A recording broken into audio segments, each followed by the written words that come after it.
And so if we go back to your, initial years, you mentioned you studied interior design. I did, yes. Then you worked with your mum? Yes, I worked with her in high school too. I did always want to do architecture, but then slowly moved into interiors. I feel like it gave me creative freedom in between that as well on smaller projects. And she had a residential Correct. studio. Residential. Yeah. And then I got into studying commercial. What made you pivot to commercial? I think just having a different, because I know she was doing residential, thought opening it up and doing, I did a lot of residential with her as well. So I think opening up the commercial side and being able to understand both sides of that and give me a little bit more options to see which direction. That part I enjoyed, working with different companies, and I think having challenges in those companies that they can give you to design certain spaces to suit their product. Welcome to Behind the Design, a podcast where we unfold the details behind the designs we know and love and explore how each project comes to life. I am Camilla Ingle, owner of Unfolded, an interior design and styling studio. In this podcast series, we dive into the details with our industry experts, covering topics such as the creative process, latest design trends, and how we, as an industry, work together to meet the brief and overcome challenges. Let the conversation begin.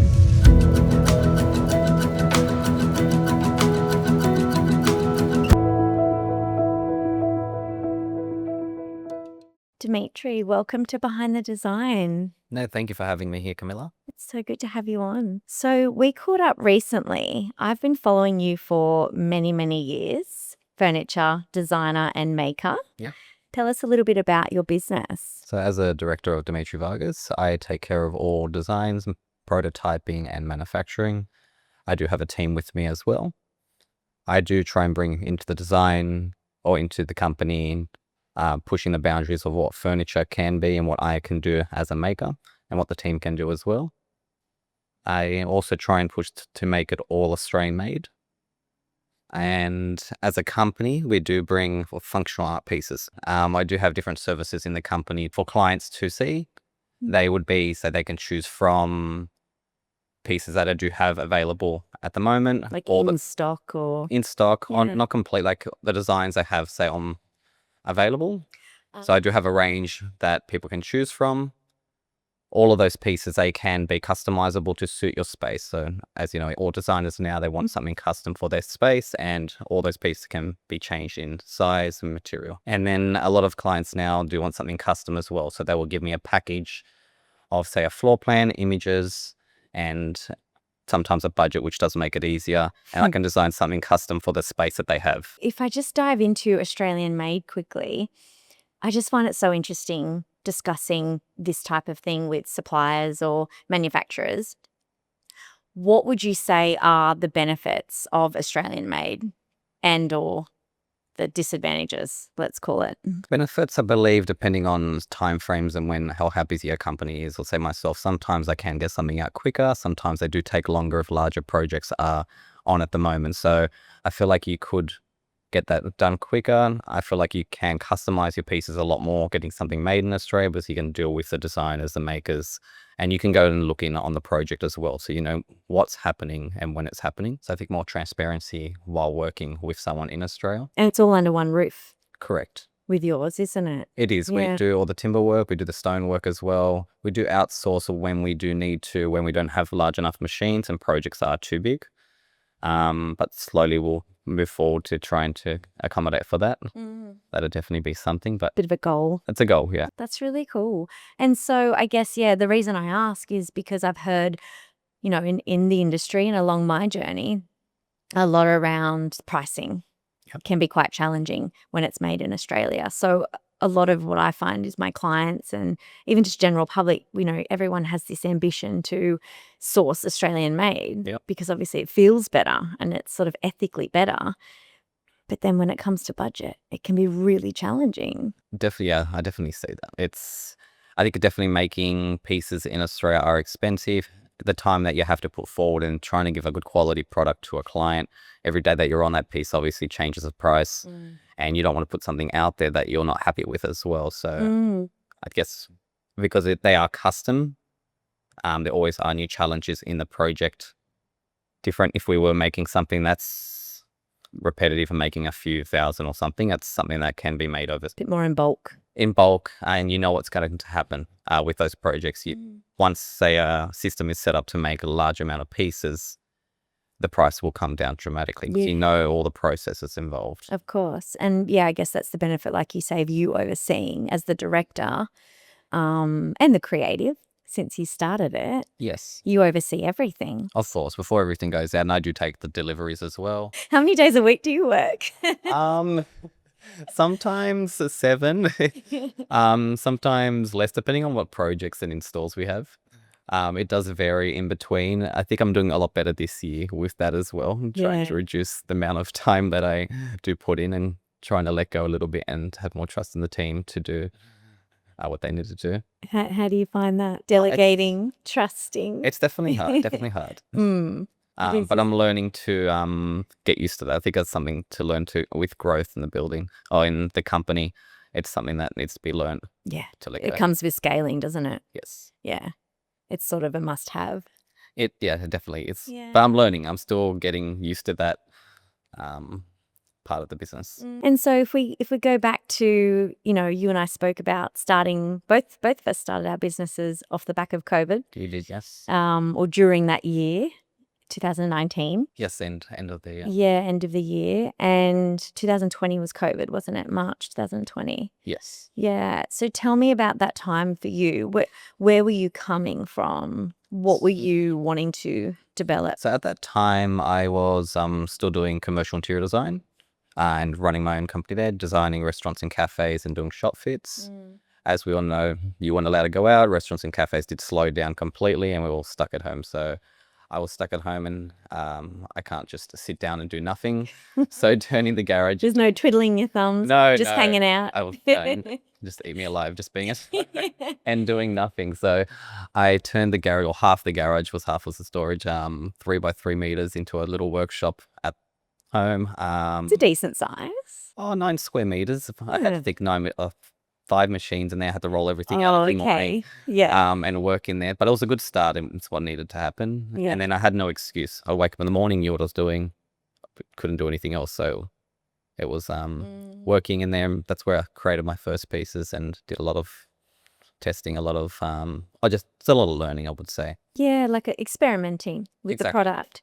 And did you and I spoke about this the other day, and I thought it was so funny around, I thought I was a bit maybe one of not many to not worry so much about what my competitors are doing.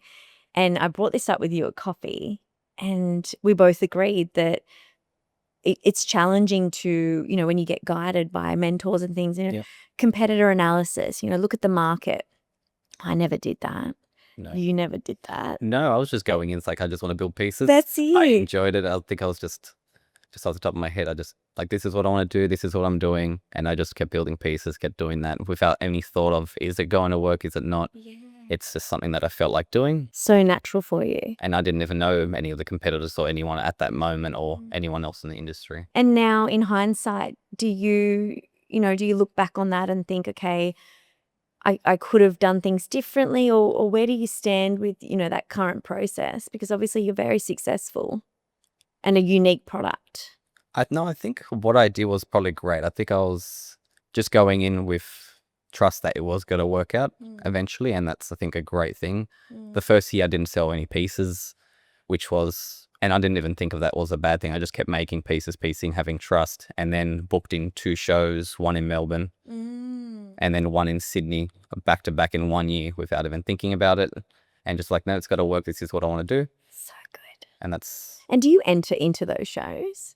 You hire a space in the show and you get, like, I think I had a 3 by 9 meter, or 3 by 6. No, and we're not going 3 by 6 meter spot. And then you build a little encasing to showcase your pieces. But the first one was in Melbourne, and a big ask because I had to build the whole stand, build all the pieces, pack them into a truck. And you were living in Sydney? Living in Sydney.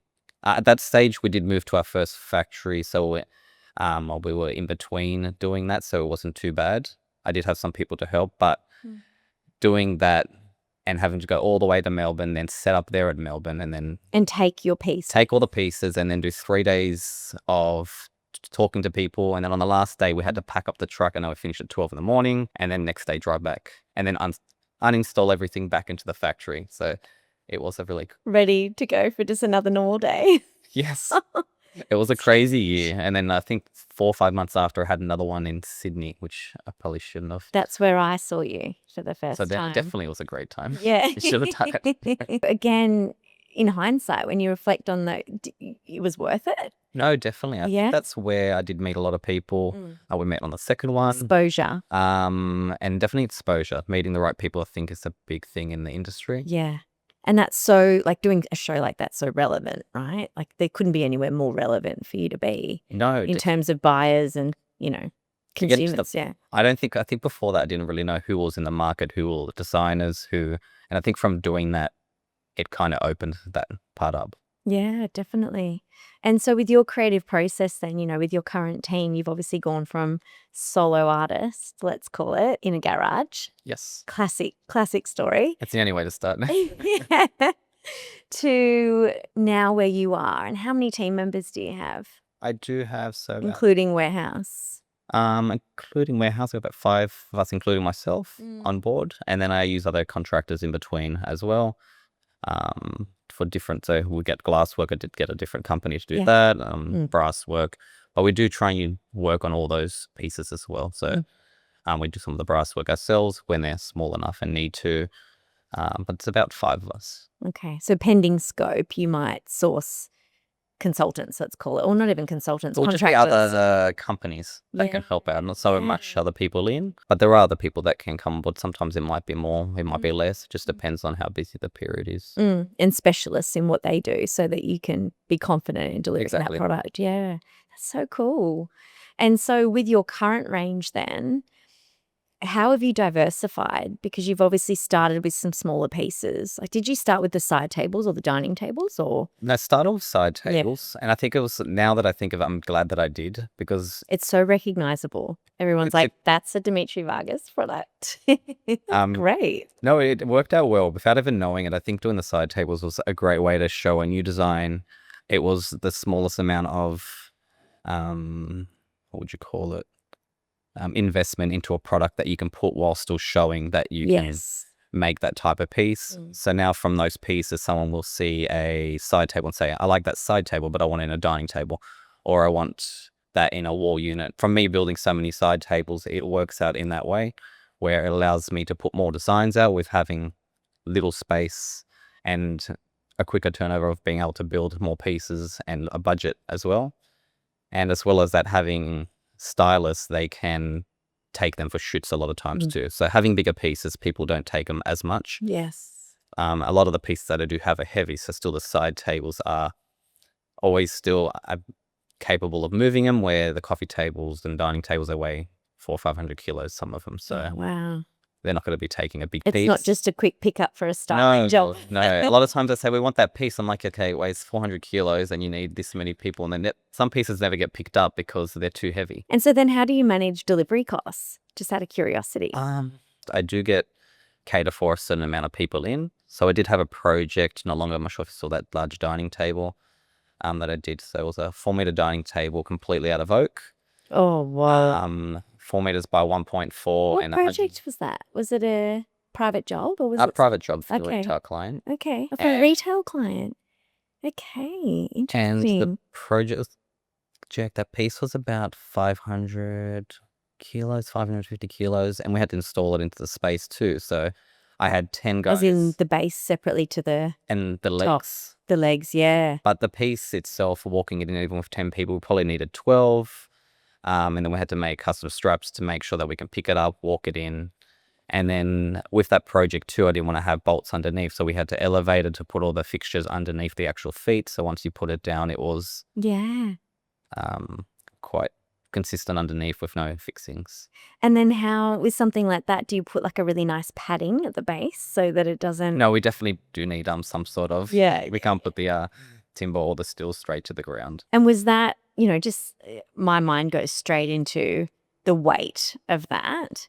on a timber floor, for example, or was it on a concrete No, slab? I Or checked. This was a concrete slab Yeah. and then there was a timber floor on top. okay, So it was. because you'd have to. Do you have to check all of this? I do. I've had a few people like, oh, we're putting a dining table here at like, say, 300-400 kilos. They're like, oh, no, we have to get structural engineers in and do all these things. I'm like, so you can't have 8 people standing in that spot? Or because if you think about it, if you have a party, you got 20-30 people standing at a spot. It's far more than a. True. That's a really good way to put it. So on some of them, you can look at it that way, but I know it's a more consistent or more the weight's hitting one point of the ground. Yeah. But I do check that to make sure that the ground can support, or Yeah. if you do have, say, an older place with, say, timber floors and they do creak and move, it will adjust the stability of the piece, 100%. Okay. which is something I'm learning now. When you do older places, you have to make sure the ground is more supportive. Yeah, because it's a bit like, older, dated. Yes. It wouldn't be as structurally No, they sort of don't have- sound. They don't have concrete ones. You walk over it and it moves, It creaks. Yeah. let alone something a few hundred kilos. 100%. And so then with your materials, I've always been curious, people sort of go, oh, it's a timber table, but like what timbers do you use? What do you find is, timbers that you'd recommend or timbers that you wouldn't recommend? I think it's been pushed towards what clients do want, and I think it's been great that I've started using those at the beginning, so it's moved in that way. Yeah. American oak's, I think, been a great one to work with. Solid. It is solid. It allows you to stain the color to suit most projects. It's a good base kind of. It's a great base, and it's got a wonderful grain throughout it. It's great to work with. It is quite heavy, but it gives you an overall really great look. And American walnut as well, which I've been using a lot. I think that style of the century is definitely coming back in. It is. It's very timeless, American walnut. And it does go with sort of everything, doesn't it? Yeah, It's a very versatile palette. I'm trying to change everything else in my place at the moment to walnut because it's like more of that oaky look. So Oak's out. it's out, yeah. Something that's more timeless, so it can last Yeah, a longer period, less with the trends and then more with something that's definitely. going to last. Definitely. And so, so with the team now, how do you find managing the team, given that you're director, you're still the creative, Yep. right? Creative director, let's call it as well. How do you find, managing a team and staying across everything in the warehouse and seeing the products? I think it's still challenging, still learning because at the beginning when you start, you're doing everything yourself and still am in certain ways, but it's trying to guide in a certain way that to show what you want and what you want the final piece to look like. I think a lot of times we're building similar pieces, we have something to refer back to. So giving that, so we want something exactly like this, I don't have to explain it in any other way. I think it's understanding of what your team is capable of and what they're good at and using their strengths in your projects as well. So once I think you do understand that, you can allow them and pick what projects they can do. Bit of free reign.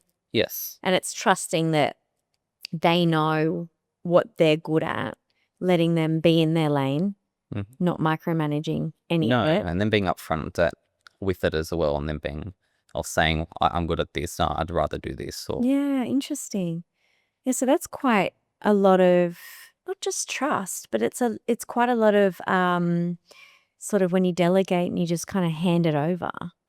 You're doing quite a bit of that. It's pretty. I am, yes. It's as much as I can. Yeah. As much as I can. Yeah. I still always jump in between projects as well, even if needing to, just to make sure that everything's it's still early, I think, early as well, early days on having people on board and making sure that everything goes smooth. At the end of the day, that's on me, that the projects go out and look a certain way or look a certain way. True. It's a representation of your brand. And how do you find, because your brand is your name, have you ever found that that's been a bit tricky, or are you pretty confident that that was the right decision? No, I think it definitely means, I think it holds me accountable in so many ways. Sure does. So I know that things have to look a certain way all the time, and they have to, it's just, in your head that it has to definitely look that certain way, and then you don't even question something twice. A friend of mine said, oh, you should get unfolded written on the side of the car. I thought, but sometimes, and I'm in a hurry, I wouldn't want anyone to be watching me drive, Maybe that knowing might who make I am. you, that might make you a better driver. Yeah, see? More calm. Maybe I need to be a little bit more calm, a bit more accountable as a driver. It's funny when you think about that type of thing. And so if we go back to your, initial years, you mentioned you studied interior design. I did, yes. Yeah. And that was then you worked with your mum? Yes, I worked with her Mm. throughout, even in high school too. Crazy. And that was a start. I did always want to do architecture, but then slowly moved into interiors. I feel like it gave me creative freedom in between that as well on smaller projects and she had a residential correct studio. residential. Yeah. And then I got into studying commercial interior design. So what did you find that residential was, I know residential well, and I know a lot of people can find that working in the residential sector can be a lot more time consuming, Yep. a lot more emotionally driven because it's very personal. Yeah. So what made you pivot to commercial? I think just having a different, because I know she was doing residential, I thought opening it up and I did a lot of residential with her as well. So I think opening up the commercial side and being able to understand both sides of that and give me a little bit more options to see which direction was a great, I think that part I enjoyed working with different companies, and I think having challenges in those companies that they can give you to design certain spaces to suit their product. And then how did, learning what you learned in the design sector transition you into building actual product? I think it definitely, in my way, I feel like it helps because it allows me to understand what pieces can work in what spaces. You can design a piece that looks great, but sometimes it won't work with anything. And I think when clients give me a brief and show me a space and say, I'll design something for this space, I think it makes it easier for me to be like, okay, this type of piece can work, this one won't work, and allows me to understand the space as well as the piece. And I guess, layouts, when we learn all about layouts and things like that, back when you start to work out, a nice side table is usually around 450, 500. Yep. As soon as you're going into 600, 700, that's when it becomes a bit more of a coffee table, like those types of things that just become second nature. Yes, they definitely. I think that's something you learn straight away in studying interiors as well. Yeah. Layout, floor planning. Spatial planning. Yeah. That's one of my favorite bits, I'd say. I think that's where it all starts anyway. When you're designing a space, you'll probably go over the space first on how you want it to flow. And then from that, you'll have a top view and then you can work with everything else. 100%. And sort of work your way up, isn't it? Yeah, from the ground up. Yeah, that's really cool. And even just hearing, when we spoke the other day about, the classic conversations around burnout and all of that type of thing. How do you manage scaling a business and kind of maintaining sanity and also keeping that creativity, because you're the driver? Yes, I think it's a lot. I've learned a lot. It used to be like a badge of honor of trying to, back in uni, you'd be working every second, sleeping every second night. Hustle, trying to get the projects done, but that doesn't cater for longevity. I think taking breaks in between and trying to book, I think, trips in the future that you have to get done. I think it holds you to knowing you have to finish these projects to do them. Yes. Definitely taking the breaks. Deadlines. Deadlines definitely help you get things finished and done. And then having the workspace as well, having something, or not just work, but having it a place that's entertaining. Just for your workers, and not something, you don't want them to come into the space and always just feel like they are always working. My partner always jokes around at the factories like the Mojo Dojo Casa House. That is so good. Was they find it more entertaining sometimes than actually working. So sometimes you have to get the boys back into work. That's so fun. Instead of entertainment. And I think that's something when we... Fun but serious. Yeah, something serious. When we're building things there, like we built a big deck at the back and we were trying to weigh it up. We're like, oh, it's great for stone carving. Oh, but we can have barbecues and cook every day. So we try and weigh things up and try and have a space that everyone is comfortable in as well as it just being a place that's just completely out of work. Because I think in between splitting up even your day of just everyone sitting down and having lunch on a barbecue can break up the day and make people feel a little bit more at ease. And it's so important having that work-life culture in a business. I think we've come so far, as an industry, but also just generationally. I think it used to just be so, you go to work, we didn't have social media, we didn't have our phones, we weren't taking photos all the time, all this type of thing. It was just get it done and go home and have your routine.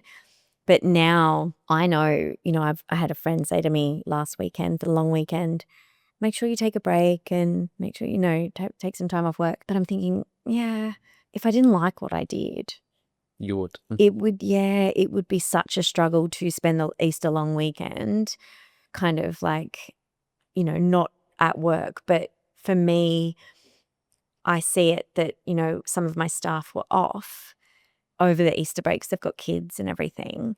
And so, and a lot of my clients are parents. So a lot of people weren't replying. Everyone's kind of taking a bit of a quiet moment. And I'm thinking, I can take this however I want. I can take a full break, or I can catch up on some stuff that I've been meaning to catch up on, so that when everyone's back, I'm really ahead. With no interruptions. Yeah, with no That's interruptions, no distraction. No distractions. And I think that's my choice. And I love doing that, because I've got, Sarah back in next week, who's my assistant. And then I've got my clients who are going to be back, who are all going to be ready to go off the back of the school holidays. And I'm going to be on top of certain things. Yes. So it actually makes me feel better, and it doesn't feel like a chore. You're doing it for yourself. You do it for yourself. I know your week after is going to be far smoother and you're going to be more relaxed. And I don't know if you find this, but I personally find if that admin is sorted, like that, the bulk emails that you haven't got to for weeks, or just things you haven't attended to, let's call it, if that's all sorted and you're on top of it and you're feeling confident with it, I personally find that my creative process, I've just got that freedom to be creative again, because then when my clients come back and ask for revisions, or we start to go into the design development phase from the conceptual phase, I've got to have my creative hat on. You feel more relaxed. Way more relaxed. You always work better that way. You do, don't you? Just having, relaxed creative freedom. Yeah, it's just so interesting, because I think the hustle culture, I'm with you. I did that for quite a while, where I felt like I should be working extra. And I've now learned to not feel bad that I'm not staying up crazy hours.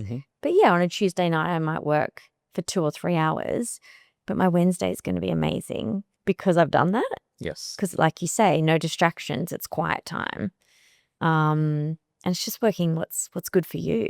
And then you show up better as a manager. No, definitely. You'll show up better to that barbecue the following day. I don't think if you have too much in your head too, even going out is in the back of your head. So I feel like, What do you mean? like if you have too much work and you do go out as well, and knowing that you have that work, I think you're not relaxed. I think you feel more relieved once that's off your head. So that's what you'd rather do as well, because you want to, but you feel like it's a way to make yourself feel better to get that completed. 100%. And then, so then if we go back to your, prototyping and the designs that you do, you obviously started with these side tables. What initial feedback, and what was your first sort of project that helped you to go, okay, cool, I'm on the right path? If you take us through that journey. I think feedback on those pieces were first from the show to see, because I was just going in blind, not really sure, knowing where they were at. As I said before, I was just building the pieces, and that's what I just enjoyed doing. So that's what I did. And from the show, we got so much good feedback from there, which was, I think, very relieving in a way as well. So knowing and doing the show, I guess allowed me to just sit back and be like, okay, I'm in the right direction, as well as enjoying what I want to do. And I think it just gave me more confidence in that direction as well. That something like that was going to work out. And just evolved from there. And obviously custom requests and things like that. Yeah, well, I think from that point there, then custom requests did come. Yeah. I think people not understanding that I do put a lot of, I can do a lot of custom work as well. They just see the pieces on there, and they might only be the ones that I'm offering. But I think the custom side with a lot of clients, that I do a lot of work. Probably half my work would be custom as well. Interesting. And so what inspired the first piece, in that garage? So I did one of my first carvings there, and I think a lot of my inspiration it did come from nature and architecture. And that would usually come from, say, traveling, hiking, or just taking breaks in between. They're definitely, and the first piece would have been a carving. It's one of my main ones, Alpha, which was a smaller side table completely carved. Mm-hmm. And I think that was just a lot of learning in that process. I made a first one, and the second one was one of the ones that I did show. Mm-hmm. And so when you say fully carved, what's the difference between fully carved and what's the alternative? Well, I guess in projects you do have, say, a carved piece. So I will start off with, say, a block of timber and completely carve it. And then other pieces might just be machined and then glued together. So I guess there's different types of pieces that you could make.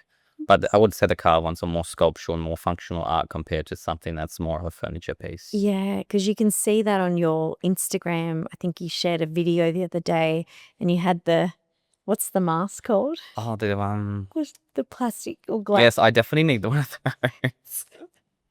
Because I was thinking there's a lot that goes into that. Like No, definitely. you're very involved. I started off with goggles, and then after using, say, the grinder with, say, a cutting wheel that cuts the timber, even if I don't wear long sleeves, I'll have, say, timber shards in my, say, small ones, and my whole arm will be red, but say the timber will be running into. So eventually I either wore long sleeves or Protection. full face shield. Face shield, that's the yeah, word. that's ones.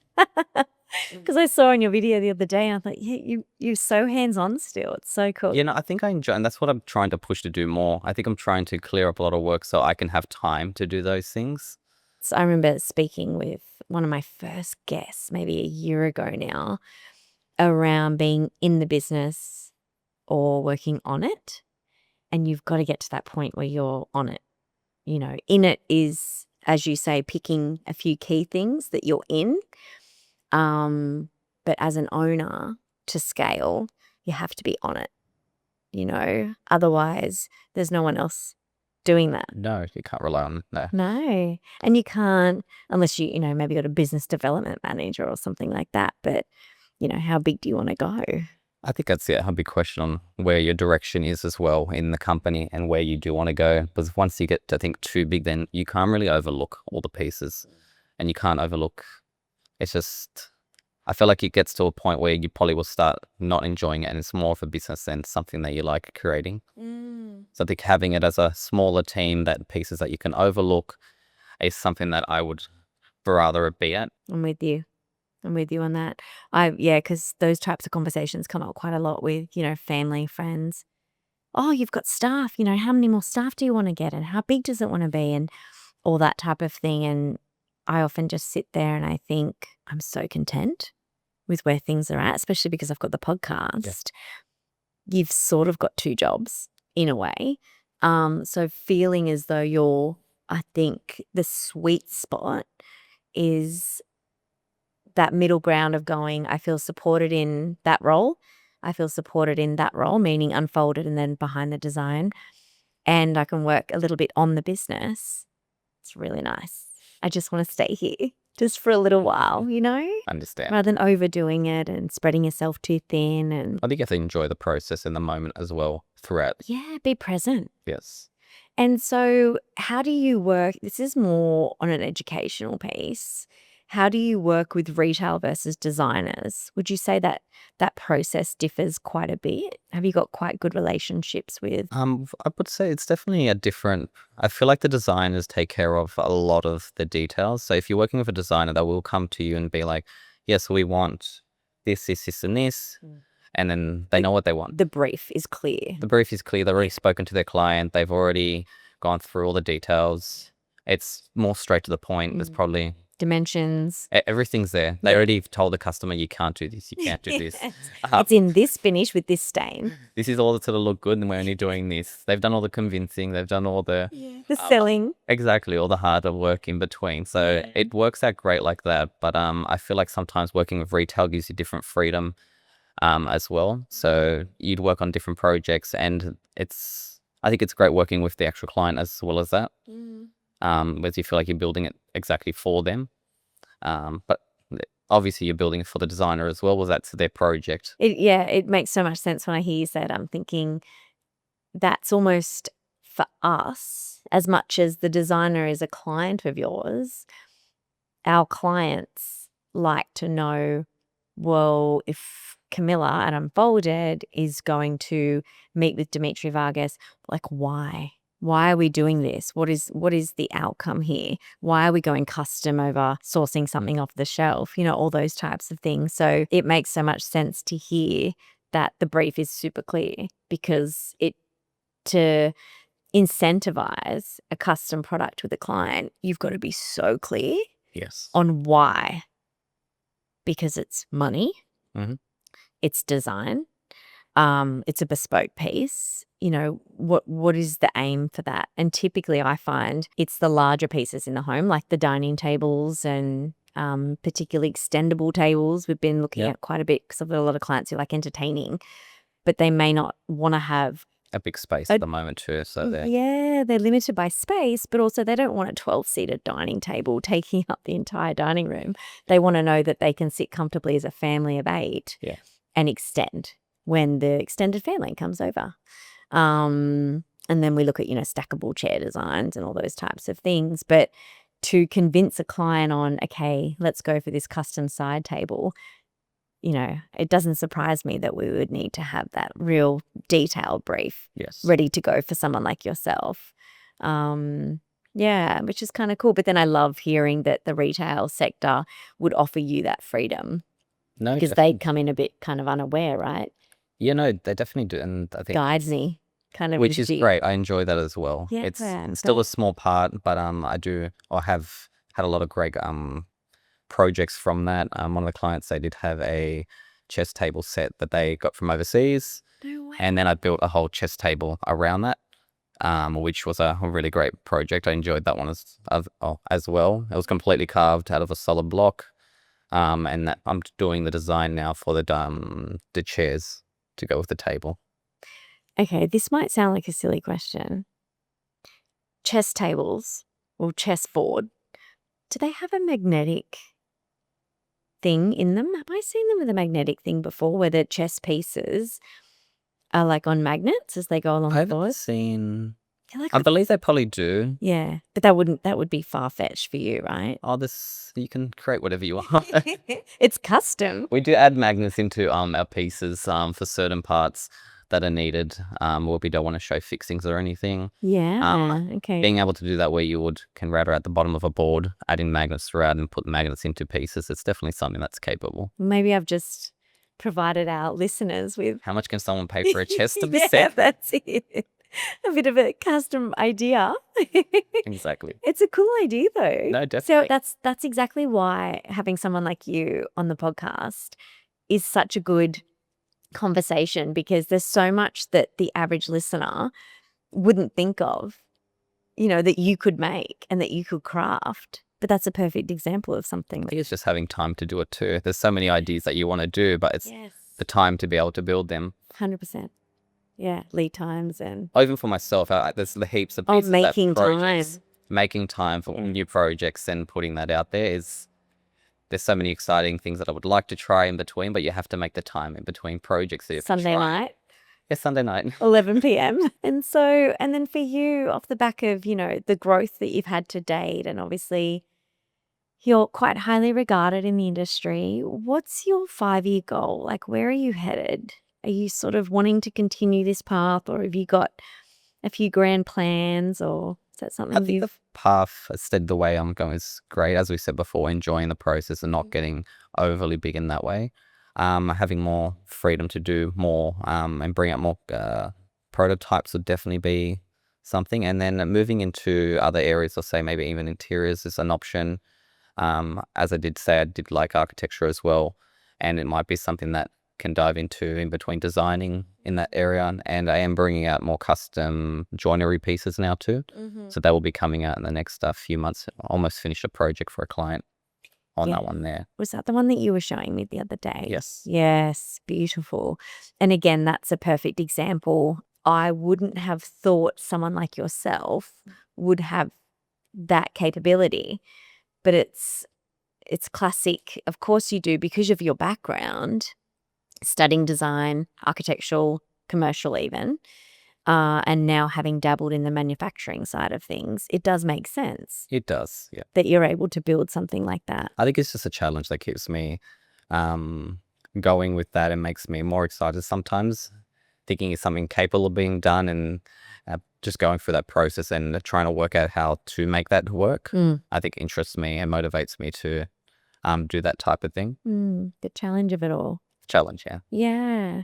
And I think that it does keep you going, doesn't it? Like, I feel like you get to those points in your business where you feel quite confident with everything that's going on, because it's what you know and it's what you've built confidence in, and it's not repeat, but once you've got your process, like we've got our 3-phase process, and once we know what we need to get done for that, that means we can go, okay, cool, staff have been allocated, resources are allocated. Yep. If a new job comes in that's a little bit different, I've got headspace for that. And you need that too, because it's prototyping in between, making sure things work right is such a big thing. Yeah. So my 3-phase process is your prototype in a way, isn't it? It's having something that you know works and that will deliver a successful outcome. And so then with your prototypes, would you say at the moment you've got a couple that work really well and then you're going to build them in bulk? Is that what you were? Oh, no pieces. I don't think I'll ever build any of my pieces in bulk. But the prototype is something that could be built. Like, people can say, okay, great, I'm confident in that prototype. And then you know that that can be replicated, let's call it. It's something that I can give to, say, someone or one of my guys and say, this is one of the pieces. Can we remake another one of these? I've got, I know that they can follow something like that. But having something new, then something that I need to be on top of or have very detailed plans to make sure that that can be followed in the factory. Yeah. And I guess allowing time for experimentation. Yes. I think last year I took too many custom pieces, and I forgot how long it takes to do each of the prototypes and go through all the design stages, get all the plans, the testing, which was a little bit more overwhelming. So I think only a certain amount of custom pieces I try and take on, depending on the project too. It's definitely something. And what is your testing process when you mentioned testing? Well, depending on what type of projects we're doing, with the joinery one, I said we had a lot of testing in that to try and make tambour doors as smooth as we can. Testing in, say... Like hinges too? No, that's the internal tracks and how we make them run as smooth as possible. Yeah. So we did, I think, 3-4 different tests on that one to make that work the way we wanted it to work. If we're doing new dining chairs, making a frame, making new upholstery, seeing how it works, fits, and then trying to make some alterations to see can we make it comfortable or more comfortable to the client's specs as well. Yeah, wow. So a lot goes into it. Yes, definitely. So a detailed process. There is. Yeah, that's really cool. And so you've moved house, but have you kept the same warehouse the whole time? Same. No, so first one in the garage, went to a warehouse, and now we're in a bigger warehouse. I think we're in the process of... All Sydney-based? All Sydney-based. Yeah. In the process of possibly in the next year or two, maybe to a next one, depending on where we grow, probably bigger machines to cater for different projects. But at the moment, we are comfortable where we are. Yeah. It's a good size for the moment. It's a good size. It's capable. It's we can still get us everything we want done. It caters for the timber work, the stone work. Yeah. In that area. Okay. It's been so great to have you on, Dimitri. We do end with a final question, bit of a fun one. So I'm going to ask you, can you take us behind the scenes of one of your favorite projects and what made it special? Well, favorite projects, I guess you'll say it's like children. You can't have your favorite, but there definitely are some standouts. I did have a project in Taree, was it about a year and a half ago? Taree, yes, okay. Which was but it was a wonderful home and a wonderful client to work with. And we created 5 like really large pieces. The 4-meter dining table, 3.5-meter desk. I think it was a cabinet 3.5 meters, and a completely carved coffee table, which was almost 3 meters as well. And I think all those pieces... Big home. It was a huge home. And the table even looked small in the space, even after it being 4 meters. Wow. Almost. It had, I think, 14 seats around it. And big delivery truck to get that up there. We did a multiple. Yeah, okay. Multiple installs going down. But we staggered the projects as we had them done. We took them down, and it was a bit of a drive up and down, but I think it got us away from the factory as well. a little bit. Good. And that had so many challenges, I think, involved in that project. Say with the dining table, as you know, say stone only comes, and it was a stone top. It only comes in, say, a 3.4 meters available, say, at a stone store where you get all your pieces from there. And putting that together, I didn't want to join in the middle No. of us or having something. It just looks like it was not meant to happen, say, on a table that large. Yeah. So the You don't want it to look like a mistake. No. So usually where something is, I'm not happy where something would sit, I would try and make that more of a feature throughout the project to make it more exciting than the actual join there. So with that piece, we already had cutouts at the top for timber to protrude. Using that same profile, we used that to run through both pieces of stone to join. So it didn't look like one line. It was a cut right through the stone and both pieces joined together. So I think through the, say, projects like that, you implement and create other pieces and other styles that you could use on other projects. So it was like that project was something that you were able to experiment with to achieve a certain look, and then that then inspires Exactly. other So ideas. It can, yes. So cool. Because it makes you think out of a box. Why would you ever have to do that on a join? Yeah. And then after that, you're like, oh, I really like that detail. I can use that somewhere else in a project. Yes. That's exciting. How good. Yeah, no, it was definitely great. And all the other pieces, each of them were very entertaining. They all had their challenges being so big as well. Say a cabinet being over 3.4 meters long, getting boards that big to work for it, the structure inside. So you make sure that it's not going to, over time, just drip down and even the coffee table too. We put one into one of the karaoke rooms, and his first thing One of the karaoke rooms? his karaoke, Oh. sorry, into a karaoke What room. a party house. It was like, I think his main thing he said was, I want it to be a dance floor, so we're able to stand on it and be solid and make it so, as well as designing a piece in the space, we had to make sure that it was sturdy enough, no sharp edges, completely rounded, and you can stand on any corner and it wasn't going to move, break. So it was a completely carved out of... Shoes off? Shoes off. It was made out of black butt, so it was a very hard timber. Sturdy. And very sturdy. And I noticed while carving, because I was completely carved, and I think we had over 100 laminations of timber into the actual piece. But it was a very hard timber compared to oak and walnut. Yes. It took, I think, twice as long They're to more carve. sort of porous, aren't they? They're just a lot, like, they're very hard timbers and they're still hardwoods, More but dense. the blackwood's far more dense. Australian timbers are a lot harder. 100%. But it worked well for if they were going to use it for a dance floor Yeah, in a that's it. karaoke room. It was definitely What a brief. yeah, no, it was great. I found it very entertaining. Install was hard, was very heavy, but How good. Well, that's exciting. Well, yes. thank you for sharing that. No, thank you. And where can people find you? Instagram at the moment, and my email and my phone number. Feel free to call at any time. It's always up to look over projects and challenging ones. Awesome. And what's your Instagram handle, just for the listeners? So just under my name, so Dimitri Vargas. Perfect. Well, thank you again. No, thank you, Camilla. It's been great having you on. Thank you for joining us on this episode of Behind the Design. We've created this podcast to bring people together, inspire new ideas, and foster a deeper understanding of what goes on behind the design. If you don't want to miss the next episode, hit the follow button on whatever platform you listen to your podcast. Until next time, keep creating and stay inspired.